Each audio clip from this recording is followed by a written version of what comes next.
We are looking at some real life Transnistrian money here, which has some of the most inspiring images I've ever seen in my life. Yeah. It's just a building. It's a really like stupid building. And it's just a picture of a street, basically. It looks like I went outside. I found a random building in like a quieter part of Berlin that then was in the east, and just snapped a photo on like a pretty gloomy day too. Like parked cars. There's just cars parked on the street. Ordnungsamt just walking down the street, checking the parking. Yeah. Oh, there is someone walking on the street. Seriously? Yeah. Oh my God. Like there's a person actually with a bag with a I'm on the money. That person's on the money. With a plastic bag and everything. Is like carrying home groceries. Wait, so on the euro, isn't it like, wait, do the bridges exist or they don't? They don't. They exist now. They do now as like a. But they were fake like when kitschy.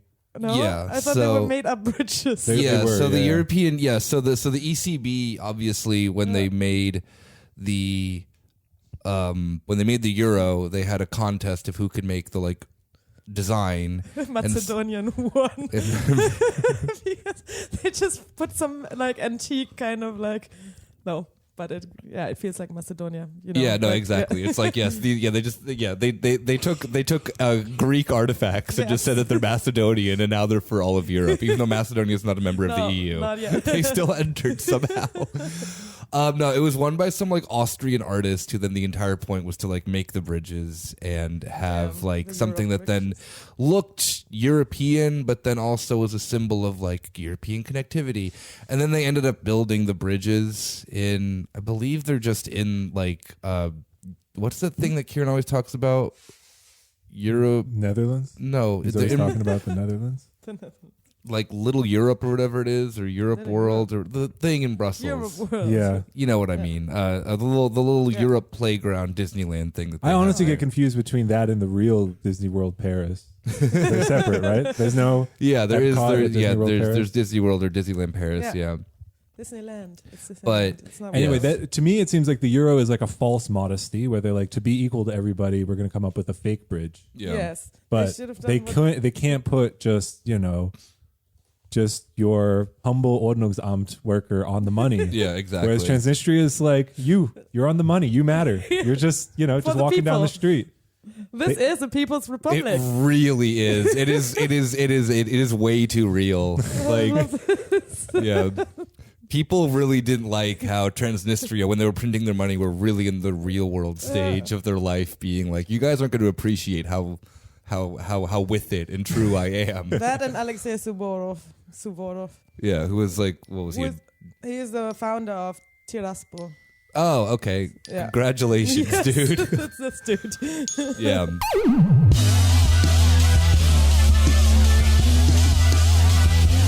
Hey. Welcome to your weekly Corner Späti.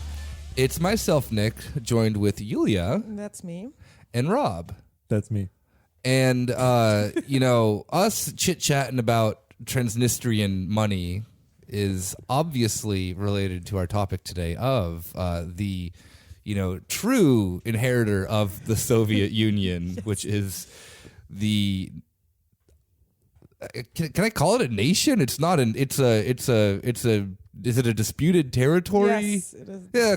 Okay. Disputed territory of Transnistria, the self-proclaimed. What is it? What's the official name of Transnistria? I believe it's still the People's Republic of Transnistria. It's Pridnestrovian Moldavian Republic.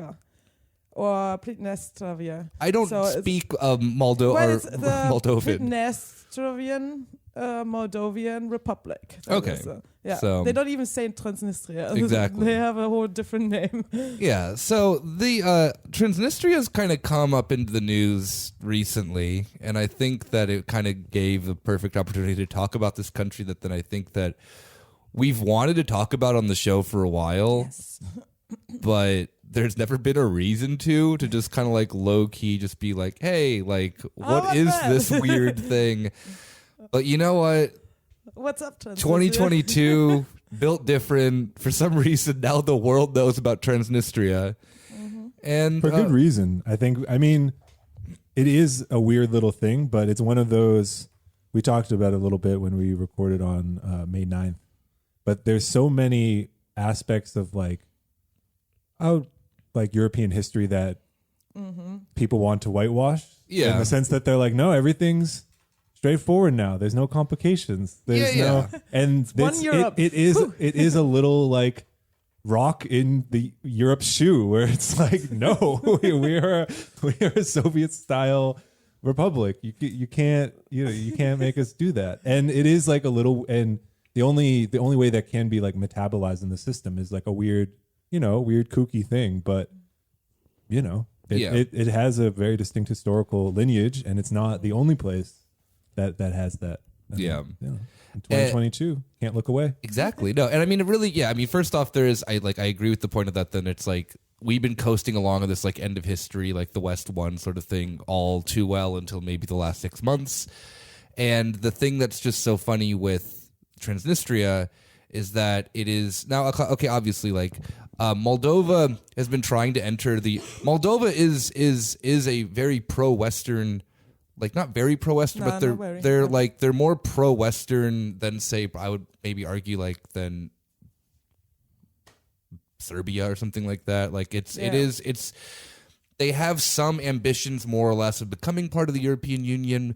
They're not allowed to for a bunch of other reasons, but one of the main reasons is because they have a disputed territory, which is one of the main points of that. You cannot, like, your borders have to be defined. You cannot have, like, probably also one of the reasons why Ukraine will not become an EU member, even though the EU is trying to like fast track their membership because half of the country now is Russia. They can be part of the European community that Macron was suggesting we're all doing, where the UK and Ukraine can be both UKs basically can join. UKR and UK. That's funny because those are literally like union and community were literally the words for like the French colonial empire. With, like you're not, you're kind of France. You have to do what we say, but Rob has some aspirations over there. I don't know. Rob, I think, just unlocked the secret, Macron content of what his true ambitions Macron are. just being on the phone with Putin again.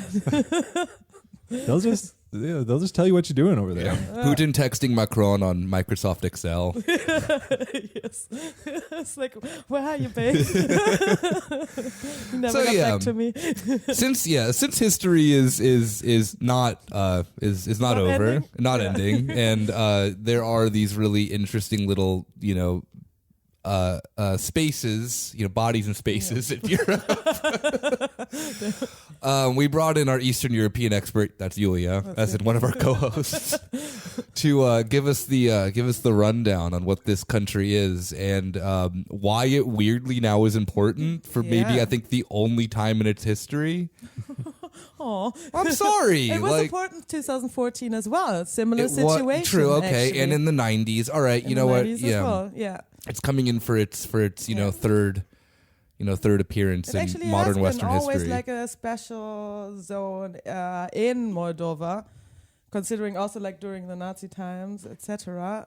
And considering that it is it was the economically strongest region of Moldova. Actually, there was a lot of industry, and that is why Moldova doesn't want to give it away as well, even though it is a region that is like has a strong like minority of Russians and Ukrainians and Tatars and Gagauzes and all of that, and way less Moldovians. I think that ethnic Transnistrians make up, if I'm not mistaken, like less than 1% of the population. Because I don't know if it's a thing. I think that they may have just like made it up recently. I mean, Europe, and especially like I think the thing that a lot of people forget about Eastern. I mean, okay. It's really funny in the sense because like you can like look at a German will tell you, been like, I'm not German, I'm from what I mean, like even like Bayern, Franken, Oberbayern, or whereas like I'm Prussian. Not even just that, but even like really smaller communities that then people are like, Ostfriesland. a perfect example. Ostfriesland. People who are from Ostfriesland are super proud about being from this area. Yes. And we can understand this in like, or Italians, like the best example, like, oh no, I'm not Italian, I'm Calabrian, or I'm this and that. and that. Yeah. We can understand Sardinian. this. Our little baby Sicilian. Western brains are like, yes, this, culture, baby. But then when you pretty much just go, east of Poland, the idea that then there are other ethnic groups and that then other things and this and that exists, like, make the situation that then's happening within Russia, Ukraine, and Eastern Europe even like more ridiculous, because back to that stupid like the Western leftist thing, that it was like Western leftists shouldn't have a say because they paint all of us Eastern Europeans as Eastern Europeans. By the way, we're all one. Yeah, we're all one block. This is some pan-Slavic. Yeah. So there is like, I don't know. I mean, while one part of it does boil down into like, to some regard, like a lot of overlapping ethnicities and cultures that then exist within this very small little sliver. I mean, it does share a border with Ukraine. And I guess it technically shares a border with Moldova. I mean, It is a part of Moldova. Where does, turning to our Yulia of the podcast, you mentioned that this area was then like developed during the Soviet Union. It was part of the Soviet Union. Yeah. And then how do we get from then there to then it not wanting to be a part of a country that then it technically is a part of to then now this may have been the thing that was scaring everyone for 2 weeks if we were going to end up in World War III. Yeah. I mean, like, as I said, it is basically like a minority region that has like way more Ukrainians and Russians there than Romanians. Oh, Moldavians, sorry. I mean, same language. Yulia the Western left does not accept that Moldova is even a country. Moldova is not a country, it's Romania.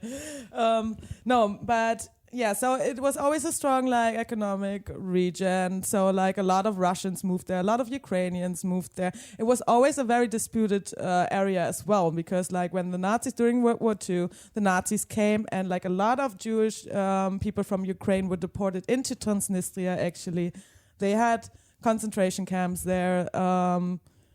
They did a lot of Holocaust in Transnistria. Like non-negligible percentage of the total Holocaust is in little Transnistria. Yeah. Like if you look at the numbers, maybe up to 5%. Yeah. What is very interesting. So the Romanians worked with the Germans, of course, because they are Little Italy. What was it? The iron? What was the iron something or whatever? I can't remember. The Iron Guard, I think it was, or some shit like that. Yes, exactly. Yeah. So, like, when Moldova was part of the Deutsches Reich as, like, Germans, going east. That part of history that none of us know about. Exactly. Transnistria was, like, a place where, they would build, like, concentration camps, etc., like, deport a lot of Ukrainian Jews, etc. Well, then the Red Army came and took it back. Yay. From the Germans. And... well, before the fall of the Soviet Union, you already had some aspirations in Moldavia that were like, it was kind of like what you had in all of Eastern Europe, kind of like nationalistic like aspirations, like but by the what are they called? The guys that are against the Soviet Union. Traitors, no. Yeah. I mean, Dissidents? Dissidents, yeah. Thank you, my brain right now. Yeah, dissidents. You had a dissident kind of like movement by intellectuals, the typical shit that we had in a lot of the countries, the intellectuals kind of like being against, like wanting democracy, etc., etc. Well, fun fact, this like the Popular Front of Romania turned out like later in the development in like when it kind of like started to fall apart, the whole Soviet Union, to be like super nationalistic at some point, They start as a dissident movement, and then surprise, surprise, you get like super fucking nationalistic. I hate when that happens. Right? Not again. Damn, how did my like liberal intelligentsia movement become a front for fascism? I don't know. Like it always happens. Yeah. It's a surprise. But this like very nationalistic movement was not in favor of the minorities living in Transnistria, like Russian speaking especially. So they kind of said like, okay, we only want Moldavian as like the only like legit language of our country. So they started like a lot of like bans on the Russian language, on kind of like mistreated the minorities in the region, etc., etc. So that Transnistria started to say like, hey, we don't want to be part of this country, because they don't like us. Yeah. So they started to actually like form like separatist movements. I think like founded by this actually labor union leader. Cool shit. I don't know that much about him, so I can't say like cool shit. So he was the first president of Transnistria. I'm Hell saying yeah. this I forgot his name, but it doesn't matter. It was basically that is how like they started to wanting to be like their own autonomous region. Yeah, and then history ends. History ends, and Transnistria is caught in the breaking up of the Soviet Union. Exactly. And ends up in a 2.5-year long civil war. Yay. That is a thing I think a lot of people are very unaware of. And so what's the outcome then of we're not going to go into the details of the conflict, but Igor Smirnov was the guy. He was a factory director, and he was the one. Smirnov, he's a vodka as well. No, he was the one that started the Unabhängigkeitsbewegung, like the independence movement in Transnistria. That's right. Get your glow up. Start as a factory worker and work your way to the top as in president of an unrecognized republic. Yes. But. Yeah, Transnistria also supported the coup in August in 1991 that was in the Soviet Union, trying to save the Soviet Union from its collapse. When the military committed a coup against Gorbachev and his perestroika, which did not end well. We all know it didn't work out, so the Soviet Union came to an end. But Transnistria was very much in favor of preserving the Soviet Union. Soviet Union. Yeah. So after some war going on, a little bit of war sprinkled in. Actually, with the military, the Moldovan military killing like civilians in Transnistria, like shooting like 16-year-old protesters and shit like that. They at some point like decided on a ceasefire. I think that was actually through a treaty that was discussed through Moscow as well. Like the Russians were like there to mediate the whole situation. So since then we have this disputed area situation in Moldova. Yeah, and a ceasefire. Yeah. The little thing not to forget too is that then when Russia was involved, first Soviet Union, then Russia involved in the negotiations, there have been peacekeeping troops in Moldova or in Transnistria specifically since this ceasefire agreement. And it was an undisclosed amount until I think Russia said a few weeks ago that there are 1,500 Russian soldiers. Yeah. And Moldova has been very against either the Russian peacekeepers or the peacekeepers in general, because they just don't either that they would want, if they are going to have peacekeepers, they would want like an international council or whatever of peacekeepers, probably more coming from countries that they like, or that they would just completely get rid of them in general, meaning that then that Transnistria probably then doesn't exist anymore within its current thing, because there is, I don't know, I would argue that then that the Russian military presence there has prevented the country from Moldova, completely annexing it. That definitely does make a little bit of sense. Yeah, because Gagauzien, so Gaugasia, I don't know how to say it in English, Gaugasia,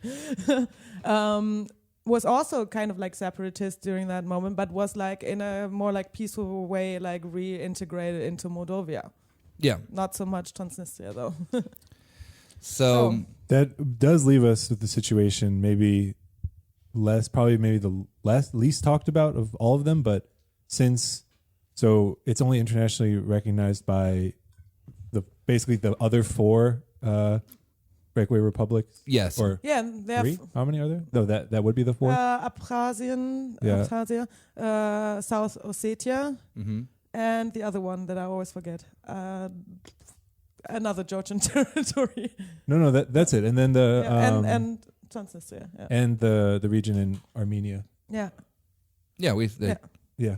Wait, no, Abkhazians is in Georgia. Georgia. Yeah. There's another one in Georgia, and You said another the- one. you like said the South, second one. Yeah, South Ossetia. That's it. Yeah. Yes, and then the one that I can't pronounce, Yeah. the Armenian one. Yeah. Nagorno-Karabakh yeah. conflict. Artsakh? Artsakh. Yeah. Yeah.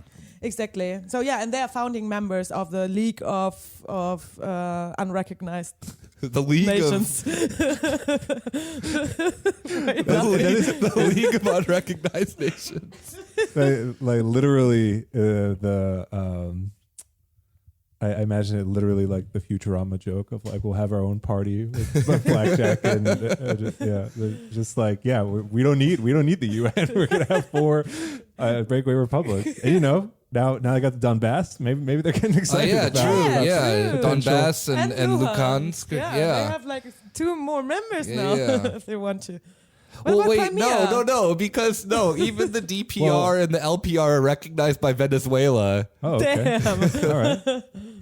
What's with Transnistria? Venezuela's just like, I hear they're actually good games. Good games of poker going on there. I wasn't invited, but I love a good game. Yeah. Yeah.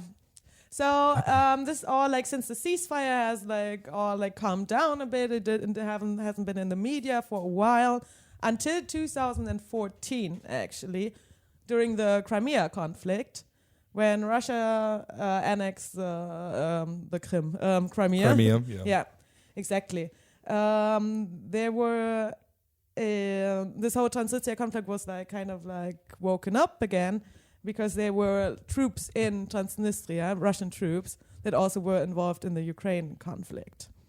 And since 2005, as far as I know, the UN has been trying to get Russian troops out of Transnistria. So, why is that important now? I wonder why.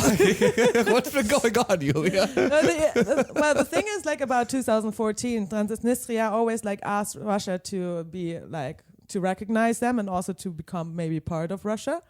Russia doesn't do that because they don't want Moldova to even like get further to the west, to get closer to the west. So they don't want to ruin ties with Moldova. That's why they don't annex Transnistria or like They don't even integrate- recognize it. Yeah, recognize or integrate. Is Transnistria. is it foolish to ask? That's what they said about Ukraine. Yeah, I I mean, thought that was what they said about Ukraine. Yeah. So what happened? so you mean just Russia's just going to just hop over 2 countries and just start a third front? Like, oh, excuse me, don't mind me. Sorry. Yeah, they're going to fucking use Can I- Kaliningrad or is that what it's called? Kaliningrad? Well, it's Yeah. the closest point would be Königsberg? if they have Crimea, then it's just hop, skip, and a jump along the Black Sea coast to where Transnistria starts. Yeah. So, I mean, cool. Like, this would be one of the weirdest military operations in ever. It's like the scene in the movie with the art heist, and they see all the red lasers, and they're like, "Can you do?" Yo, if we drill underneath the country, we can swoop in and save Transnistria. Save Transnistria. Yeah. No, but like even in 2014, Ukraine saw the deployed troops in Transnistria, the Russian troops, as a threat towards the country because they share a border, like a big one, with Transnistria. That's basically like the border to Moldova. I mean, they also have a bit like of Moldova, of course, but Transnistria has like a long, and it is actually a very like geographically like strategic region because it has a connection to the southeast of Ukraine, which means like there would be a way from Transnistria to Crimea and to Mariupol and to all of those cities that are very much in the news right now. And that is why Transnistria right now is also in the news again, because there was incidents, and Nick can actually tell us about the incidents. What happened recently? Oh, yeah. So I was just looking up on my phone where Transnistria is. So a few weeks ago, there was some cool, fun stuff that happened of 4 targets of military importance in Transnistria. If you're wondering what these are, a radio tower. They may be on a money that is in your wallet. If you happen to have some Transnistrian money. So a radio tower, and the 3 other ones were Radio tower of our favorite station RIA Novosti. Actually. Oh yeah, they've Which been getting a apparently lot. has been under attack everywhere, according to them. Yeah, there was a bomb apparently placed in front of their office in Berlin. Yeah, in Steglitz. I just like to imagine that, like, you know, the in the US, if you like fold the dollar bill, it like shows 9/11 or something, and then they like fold the Transnistrian bill, and it's like, it means they're gonna bomb the pharmacy. No, not the one on that corner, down the street, across the street from the bakery. Look, it's on the money. Yeah, like True. There have been reportedly in several attacks. Like one of them was in Mayak, or two of them was against like the radio station in Mayak, which is like basically more like a village, but they have like the Soviet radio towers there. And it's a RIA Novosti radio tower, which is a Russian the state's TV station. And the other attack was like against the Ministry of Defense, I think, or something or like state that. security or whatever, something like that. Yeah. But the way that these attacks were done was in one of the weirdest ways possible, which is also, in my opinion, one of the coolest ways possible, of just picking up an RPG and just firing it at something. And, you know, gotta respect the complete lack of thought of how I'm going to do this. It's just literally, I'm going to fire a rocket. And well, the description from that FT article was like, they fired the RPG, ran away, and left the weapon. Yeah. Seriously? Yeah. Yeah. In and out real quick. So, and then there's been a massive amount of speculation of who has done this, either that it's a Russian false flag, Transnistria, and Russia said that it was done by Vadim Ukraine. Krasnoselski, the leader of Transnistria, the official president of our favorite breakaway region. Yeah, we are all saluting him simultaneously. He said, well, it's very likely that it was Ukrainians attacking Transnistria and trying to engage it into the conflict. Yeah. I mean, the thing of the matter is that then, like, the insanity of both sides of this conflict would not surprise me if it was one or the other. False flag or Ukraine's. The dumbest, top 5 dumbest Russian false flags would have been this one. Of just like, yo, what if we just we have a shit ton of RPG. I think it was a type of RPG that like Russia doesn't even use anymore either. That's why I think it was it wasn't even RPG 7. It was like an RPG whatever the fuck it was, like 19 or 29 or whatever. That then Russia was like, Ukraine uses this one. You see, like they Got did him. it. Got him. So this the Moldovan president Sandu has said that the explosions were like committed, the attacks were committed by rival forces in Transnistria, trying to, basically it was like a false flag thing. Well, some people say it was Russia doing a false flag thing. Romania. We all know the Moldova, truth. sorry. Yeah. Moldova saying it was like rival forces in Transnistria trying to make this like a reason for them to, to like put some life back into their like separatist movements. And to possibly also help Russia with Ukraine, especially because Russia has ammunition depot in Transnistria. What is it called? I forgot the name of it, but they have a big ammunition, like Soviet ammunition depot in Transnistria. They have their troops in Transnistria. They only have like the 1,500 troops, but they have a bunch of people being enlisted in the Russian army of local forces. Yes. As well. And a very fun little fact about Transnistria is that the country is incredibly tiny. I think per capita it has like the largest military budget in the world or something like that. It's absolutely insane. Take that, John McCain. Yeah. Like they invest heavily in their military. In like they have like Soviet military parades and everything alongside with the Russian still military. Have the hammer and sickle on their fucking flag, which is exactly. beautiful. And another very interesting thing is that Transnistria changed their flag. They adopted a second flag recently, which is just the Russian flag.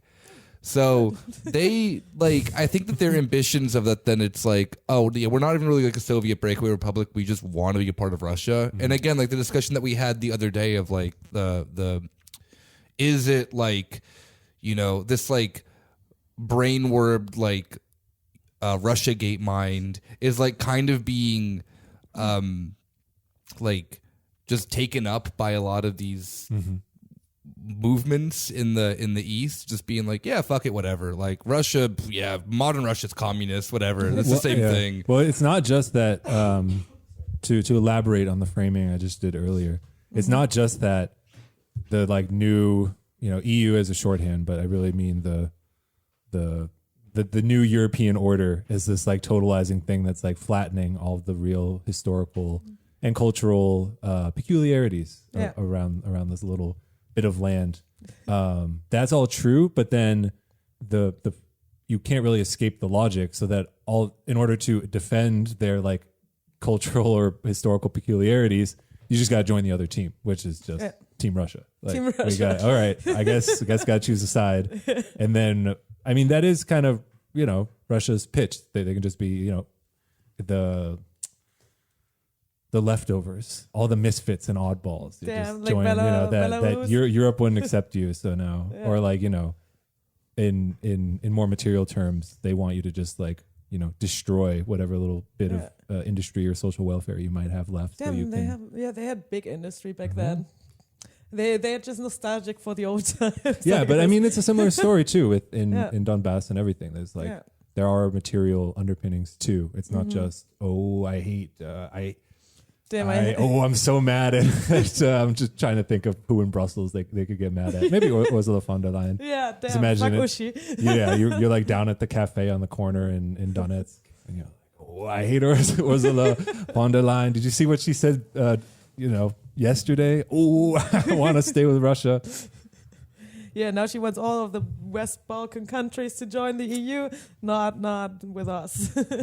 The West Balkan thing's super funny because I think I've mentioned this on the show 4 or 5 times, that then the only reason that her party, the CDU, has completely endorsed it is because Merkel went like full Orban, remember, in Slovenia? Yeah. Where they had this like massive conference before she left office. One of her last trips was to the West Balkans to like tour it and be like, I support what their annexation to the European, their acceptance into the European Union. And it's sorry, it's called reunification. Yeah, exactly. The European Union. And the thing that's just really funny is that she just openly said is like, we don't care about this for any economic reason, just simply that then it's like, it's to curb migration. Oh shit, she did? Yeah. Oh damn. The only reason that Berlin is the initiator of the Berlin process. Yeah, exactly. What they call it is for the accession of the West Balkan countries. Yeah, and it became a bigger thing during the like Syrian civil war because like they were like, damn, they're letting all the Syrians through. Yeah, and the thing that's just really I think funny with this idea then that the EU is like a benevolent project is that then there are these like the longer this process of the Russian-Ukrainian war goes on, the longer that then I think it just comes out in the sense that this is just an extension of Western imperialism. I mean, as Marxists, we're kind of aware of this, that then it's obviously a capitalist Western liberal project founded on a lot of bizarre ideas, and now it's become an issue again because they're closer to the big bad evil. Yeah. And every nation that has joined the European Union that was like skeptical about joining NATO have all joined NATO. Yeah. That's just a little tidbit right there. So with the idea, like, it's completely understandable when a nation like Serbia, who's like, we will never fucking join the EU, because that would then mean that a NATO discussion becomes open in this country. And yeah, like Moldova is an interesting example of a country that then probably will not be joining the EU anytime soon. And they probably shouldn't, because it will completely destroy the country. It is incredibly poor compared to Romania next door. And it's also not very rich. Yeah, exactly. Or even like, other neighboring Balkan, not neighboring, but other Ukraine Balkan as well. countries. Yeah, of course. Ukraine, what is it? They have an economy weaker than Iraq's, which is probably being even more weakened now. Yeah. And this ambition of joining the EU through this, liberal giddiness is just going to obviously end up with these countries being gutted open. And, I can to be very fair, I can understand, at least in the regard of like Transnistria being like, we do not want to be a part of this project. And their alternative to that in the 90s was to then like remain as like, kind of like laughably so like Soviet as they could. Like they're like nothing has really changed in terms of industries are all state owned.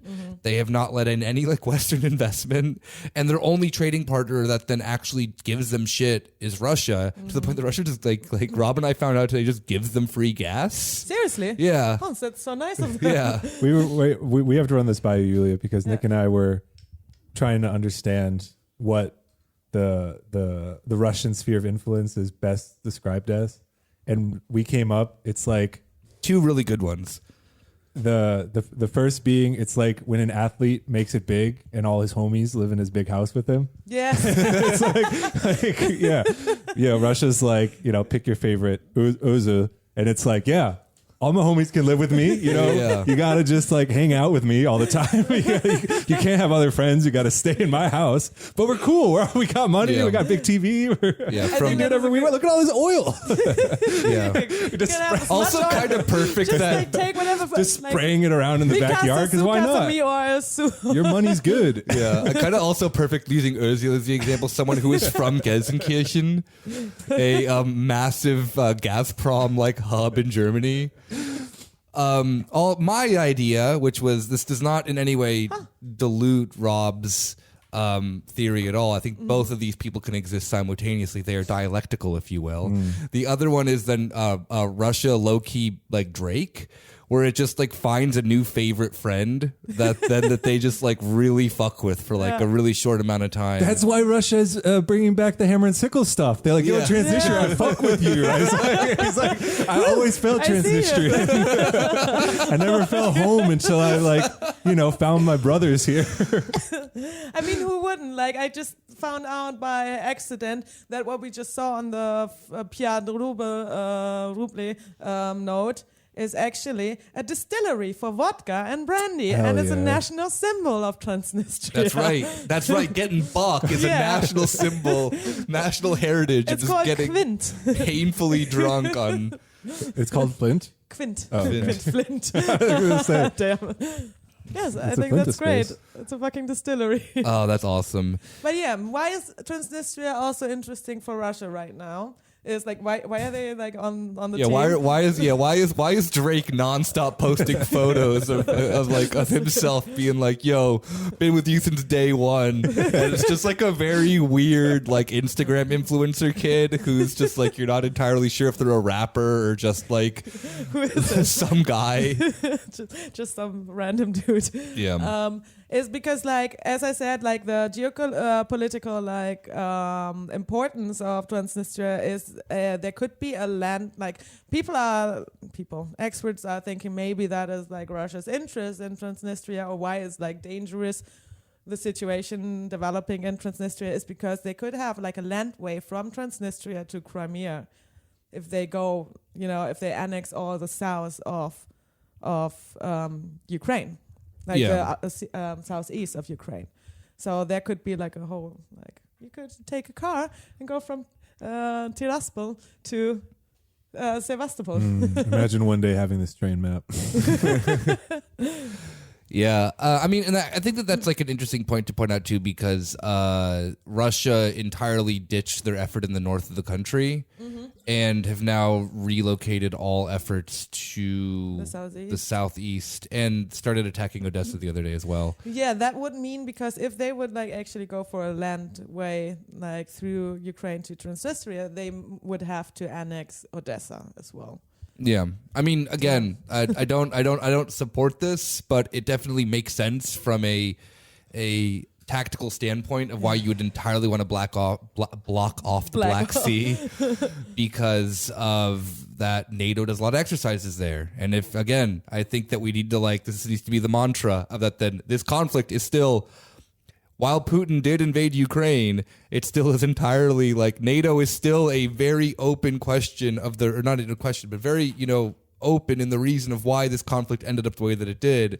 And every single action that Putin has been taking has been entirely a response to NATO expansion. I'm just the map is even proving this to be entirely correct. So yes, Rob mentioned this once on an episode that we never brought out of that. Then weirdly, the people who were what did you say? No, because it was too it was too much Russia-Ukraine stuff at a time Yeah. where then it was like everything was still too uncertain. Very vague and Very vague, yeah. Okay. So I deleted it out of an episode. But there was a point that Rob made that I thought that was really good, is that then it's kind of interesting seeing how at like now, the further that this conflict develops, the people who are saying that then like, well, like they were wrong about the invasion, like happening, were right about the reason of that it's NATO expansion, where then the people who had the flip-flop thing of that the invasion is going to happen were right about that, and then entirely wrong about every reason about why it happened, because their view is only big bad Russia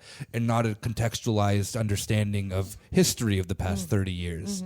And how weirdly at the end of the day, the people who are then still like, no, the invasion isn't going to happen, are still actually like right about everything else. You know, like they are like, this is still very much like Russia's reaction to all of this is still entirely because of NATO. Transnistria would still fall entirely into this exact same worldview of NATO expansion, of Western expansion, because of what this little blip in Europe means for Russia strategically, historically, for this whole other, you know, this type of East-West mentality, this like new Cold War thing that then's happening.